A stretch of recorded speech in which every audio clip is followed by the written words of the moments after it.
Hello, I'm Anna Marie de la Vega. Thank you for joining us for Focus today. Our guest is Gabe Horton, the Executive Director of Pawster, foster homes for our friends with paws.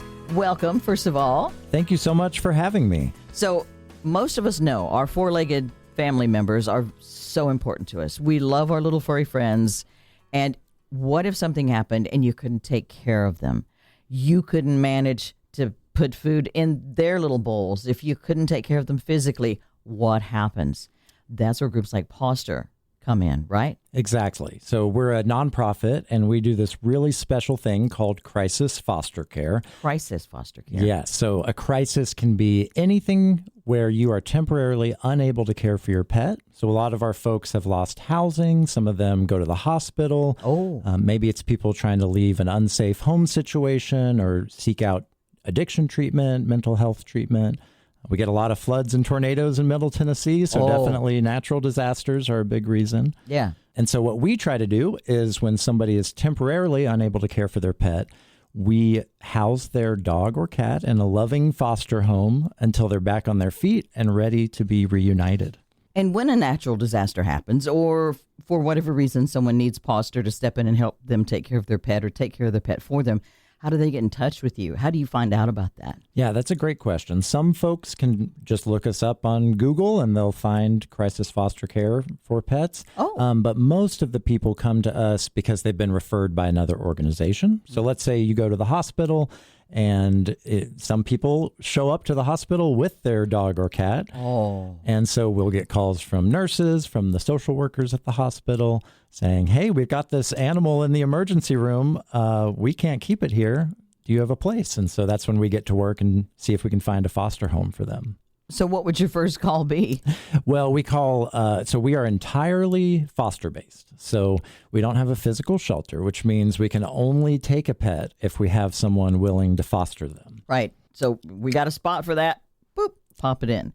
Do you have a list of people who are on volunteer lists or foster parents kind of thing? Yes. So whenever you sign up to foster, you become a Pawster foster. And then whenever there's an animal who needs foster care, we reach out to you and see if it's a good fit for your situation. So let's say that animal who's in the hospital is a dog who loves other dogs but doesn't like cats. Mm-hmm. So we will look down our foster list and we'll see, okay, let's find a foster who wants to foster dogs and they don't have cats. Yes. And just give them a call. Exactly. And so Pawster is Pawster. So Pawster fosters. Foster a pet.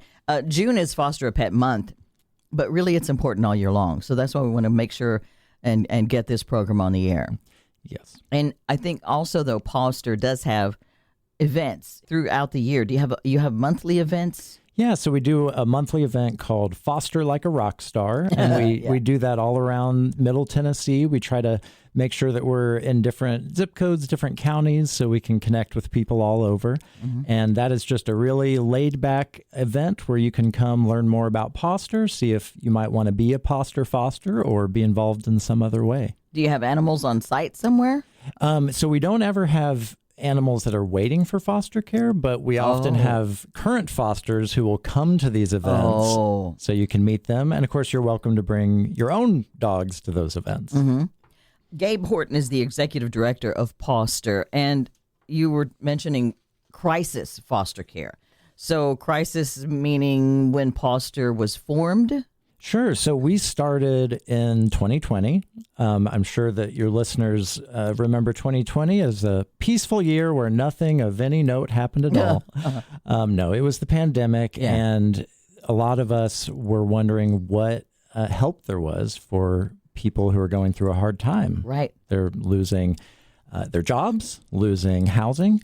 And so me and a few friends started calling around to different animal welfare groups to just ask that question. What resources are there if you are in a crisis? Yeah. And it was actually the founder of Pet Community Center, a great other nonprofit. Yes. And she really told us that this is an ongoing issue. They get requests all the time from people who are unable to care for their pets because of some temporary situation. Mm-hmm. And it would be great if there was an organization here in Middle Tennessee that could help care for those pets until their owners were back on their feet. Mm-hmm. She goes, it would be great if there were such an organization, Gabe. Wink, wink. Hello. Exactly. Our first phone call, she said, okay, tell me about this nonprofit you're going to start. I said, hold on a second. Who said anything about that? And what is her name? Natalie Corwin. And she founded Pet Community Center and has done great things. Yes, I think we've spoken with her. And they give Pet Community Center helps provide medical treatment. Exactly. Spay, neuter, and vaccinations, microchips for anybody low income. And they also do most of our spay, neuter surgeries for foster pets who need it. Right.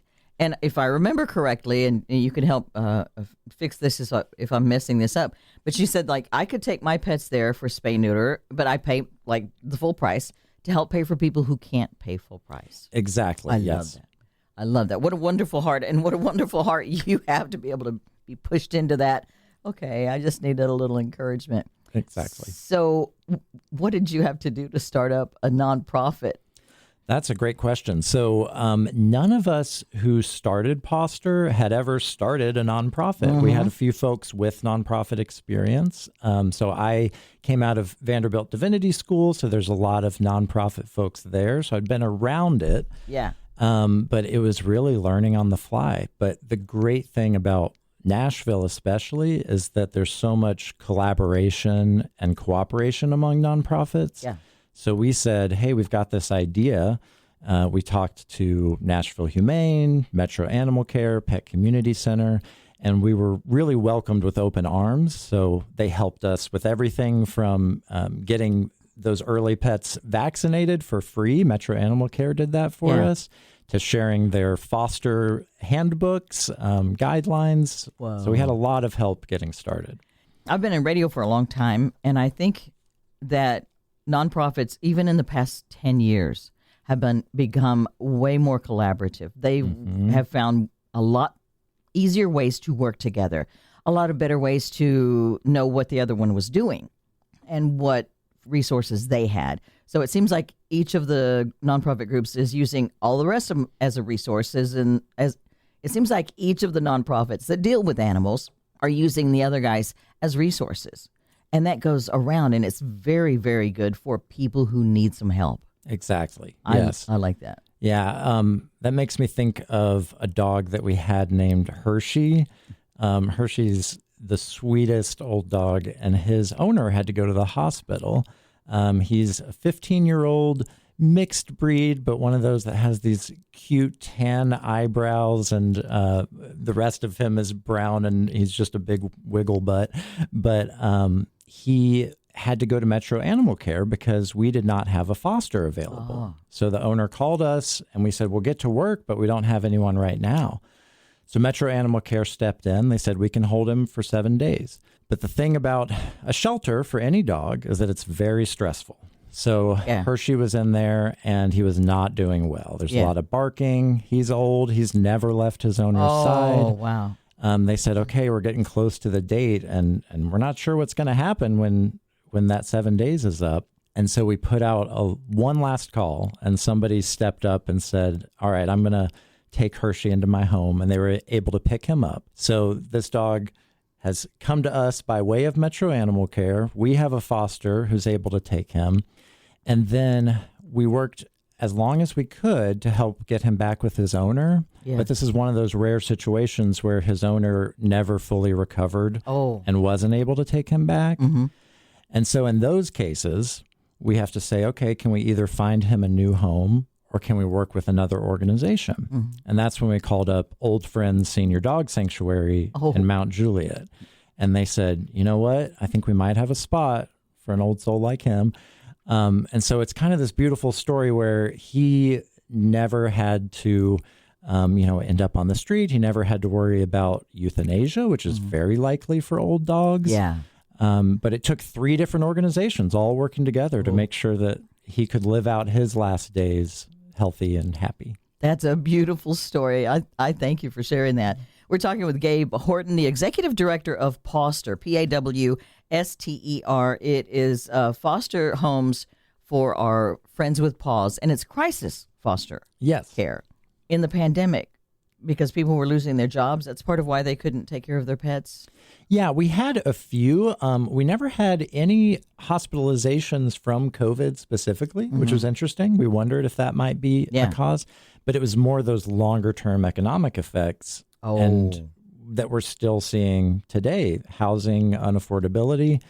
50% of the people who come to us asking for foster care have lost housing, meaning they've been evicted or they just can't afford it anymore. Wait, 50% of people who are in crisis need of foster care for their pets have lost their housing. Exactly. So we break it down. Is it a housing issue? Is it a health issue? Is it domestic violence? Is it addiction treatment? And the vast majority is housing. But the thing is, even if they come to us for one of those other reasons, at the end of the day, they probably need to find housing. So somebody who's leaving an unsafe situation to go to a shelter, well, in a few months, they also need housing. So we're really looking at probably 80 to 90% of the people we work with who now have to get back on their feet, find new housing that's not just pet friendly, but affordable. Whoa, yeah. That's a hard situation to be in. Do you collaborate with other nonprofits who help people find housing? Yes. Oh my gosh, I knew you did. So we are, we're actually a member of the Continuum of Care. So in Nashville, that's all the organizations that work together on housing. Because we don't have the resources to be case managers for people, we rely on those partnerships to refer people to other organizations that can help them. And the Continuum of Care does what now? It is basically if you are an organization that helps people who are unhoused, that helps people in a mental health crisis find housing, domestic violence shelter, anyone who kind of works in that realm of housing gets together once a month for Continuum of Care meetings. But then those who are even more involved than Pawster meet weekly, and they coordinate. Literally, they go down the list of everyone who's looking for housing in Nashville and make sure that they are connected to the resources they need. So everybody's in the room. Exactly. Everybody's at the table. Yes. Like, we've got this guy, and here's what's going on, and raise your hand if you can help. Kind of thing? And the reason it's important for us to be in the room is so we can say, and by the way, don't forget their dog, don't forget their cat, because we need to make sure that whatever housing they find is pet friendly. Yeah. Are there more dogs or cats? It is about half and half. So at any given time, we might have more cats or more dogs. And so we're always, again, looking for people who love dogs and cats. What about, now you said crisis care. Do you have a time limit on how long you can foster a pet? Yeah, we have a maximum of 3 months. We've found that that's usually the right amount of time for somebody to get back on their feet. But we also recognize that every situation's different. You think about somebody recovering from a health crisis. They don't have any control over whether that's resolved within 3 months. So we're always willing to work with people in their specific situation. Would you be willing to share some more stories of some of the animals and families or people who've been helped through Pawster, Pawster, foster homes, crisis foster homes for our friends with paws? Sure. So there was a little dog named Bear who came to us a few years ago. His owner had gone into the hospital at Vanderbilt, and the social worker there called us and said, we have this patient, and his dog has been left at the motel where he's staying. He desperately needs to be here. He cannot leave the hospital, but he's about to leave because the motel manager said they're going to take him down to the shelter if he doesn't pick up the dog. So we called our fosters, and we found somebody who is willing to take in Bear temporarily. And because of that, Bear's owner was able to get the health care that he needed. And so that's the side of this that, sometimes it's easy to forget about. We love helping our furry friends, but every pet that we help also has a person who needs access to some resource. whether that's healthcare, temporary shelter, addiction treatment. So our fosters who take in these dogs and cats, they're just worried about making sure that pet has the best time of their life, but they're also helping the owner get those resources that they need in a crisis. Wow.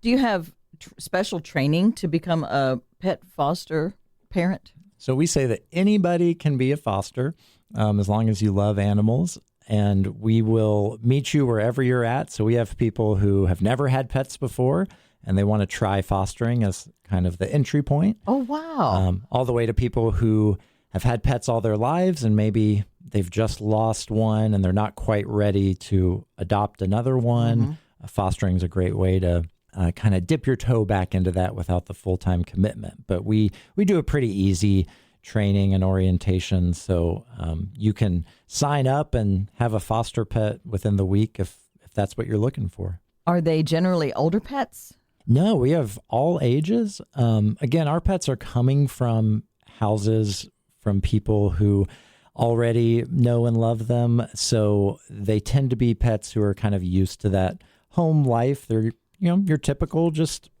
dogs and cats. Yeah. But we have all ages. We don't get as many puppies, though we do have a couple 4-month-old little pitty puppies right now that are breaking the internet with their cuteness. So you do post photos online? Yeah. So as long as we have permission from the owner, we'll share those on social media. So we try to share as many of those cute puppy, cute cat pictures and videos. I definitely recommend looking for our reunion videos.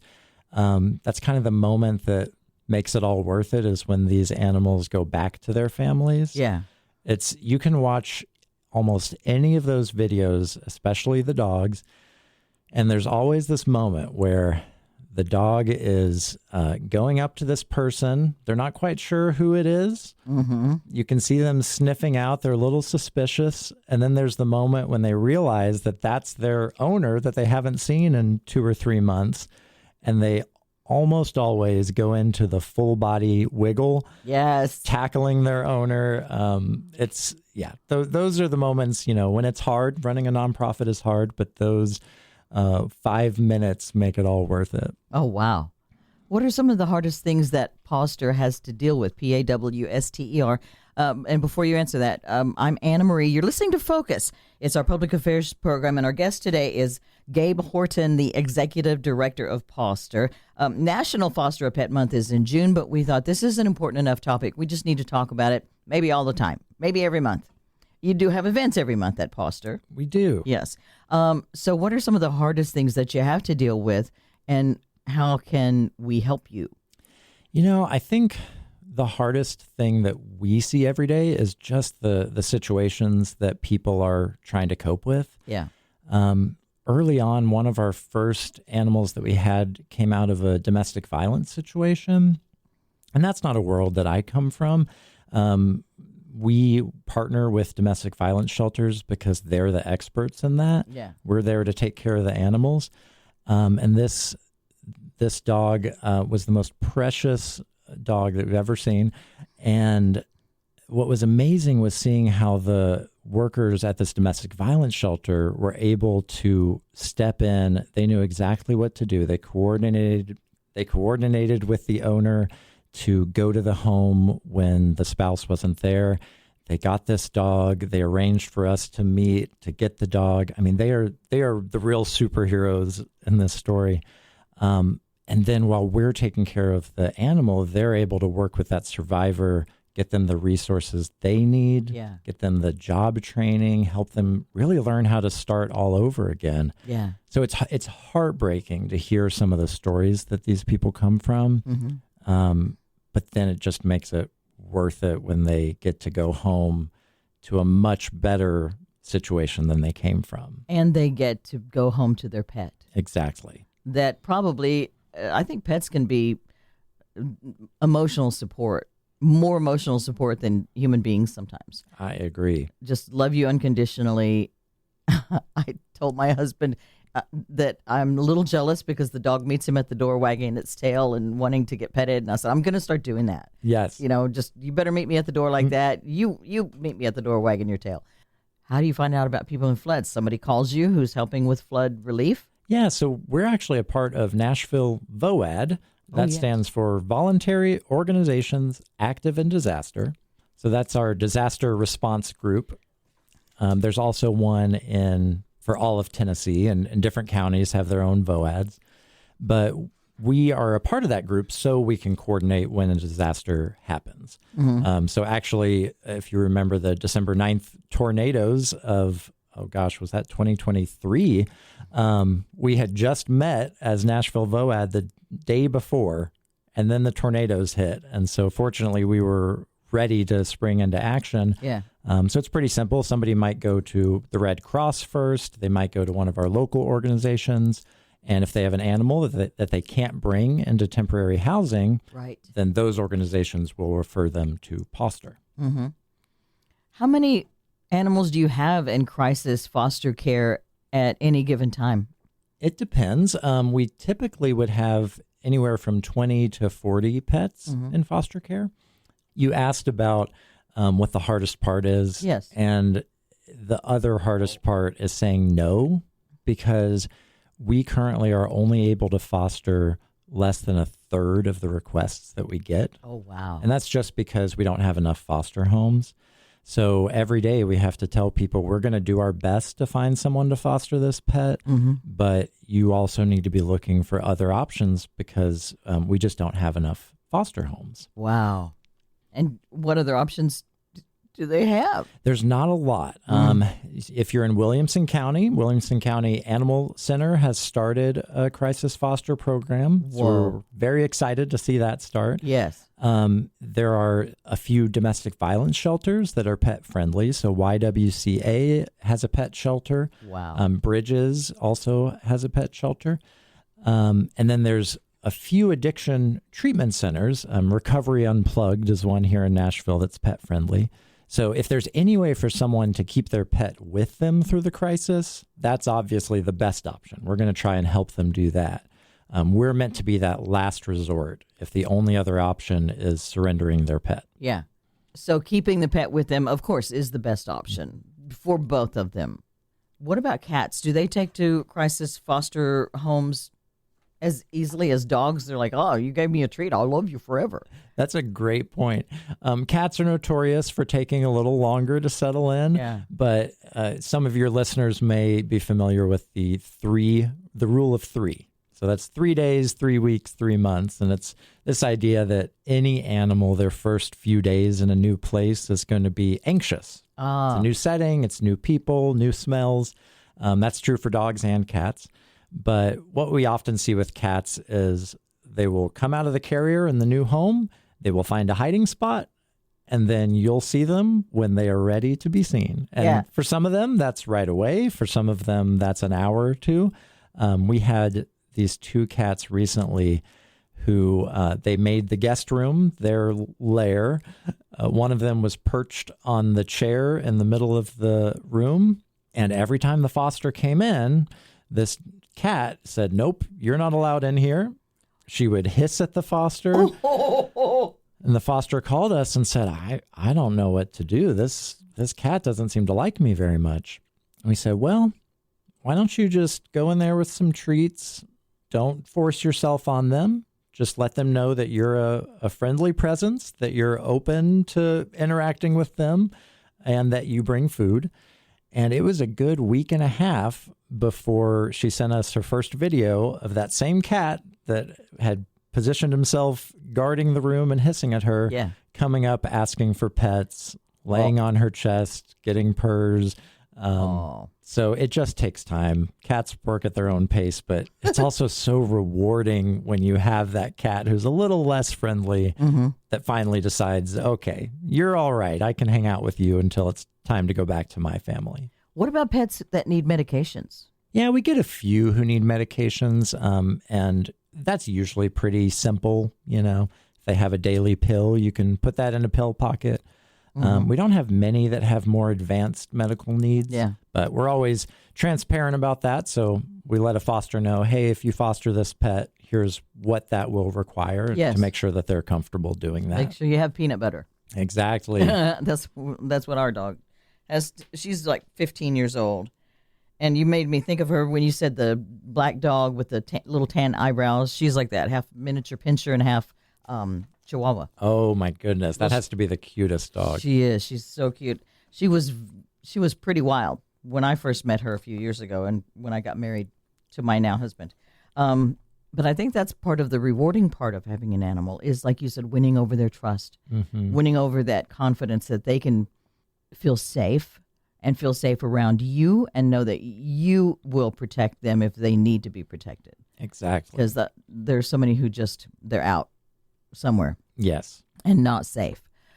What else do you think people need to know about crisis fostering pets?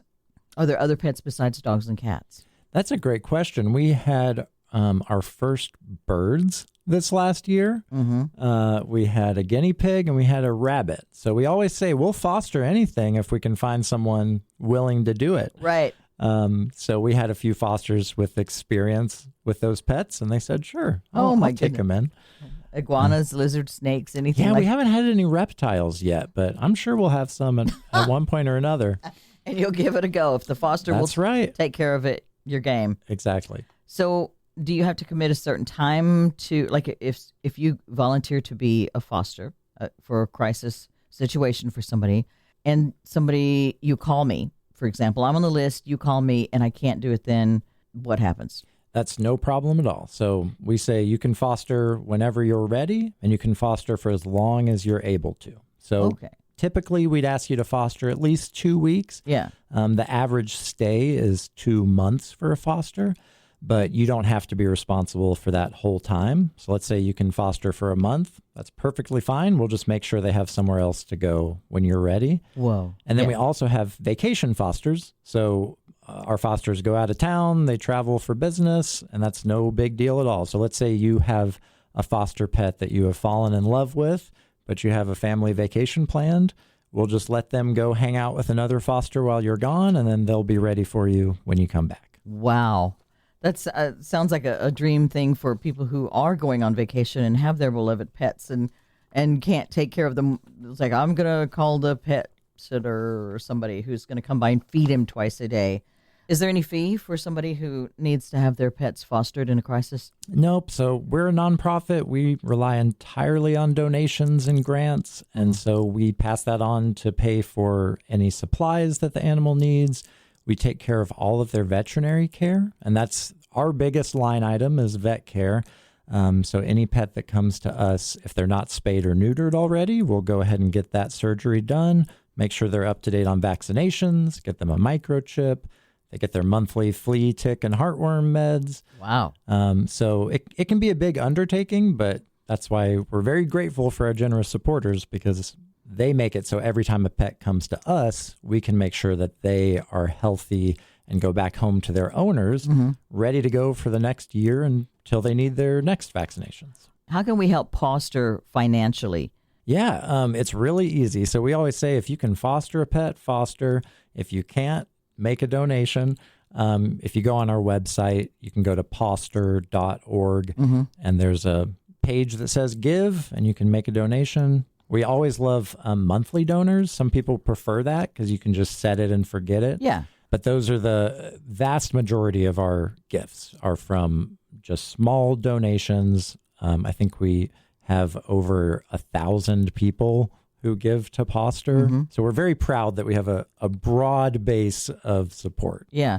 We also have a Chewy wish list. So a lot of people love to do that. They can just get their shopping bug out on Chewy, and it goes for a good cause. Oh, I'm glad you mentioned that, because I think people do like to shop. But if you have a wish list, then they know they're shopping for the right thing. Exactly. Is there anything else that you feel is important to add before we wrap up? Yeah, I'd think that the biggest thing for people to know is that truly anyone can foster. There has been this sense historically that you have to have a fenced-in yard. You have to be home all day, every day. You can't have other pets. None of that's true. It's all about finding the foster pet who is a good fit for your situation. Yeah. So we have tons of fosters who live in small apartments, And a cat or an older dog who's going to lay around all day is perfect for them. Yeah. We have most of our foster pets get along well with other animals, get along well with kids. So it's all just a matter of finding that right fit. So whether that's Pawster or any other organization,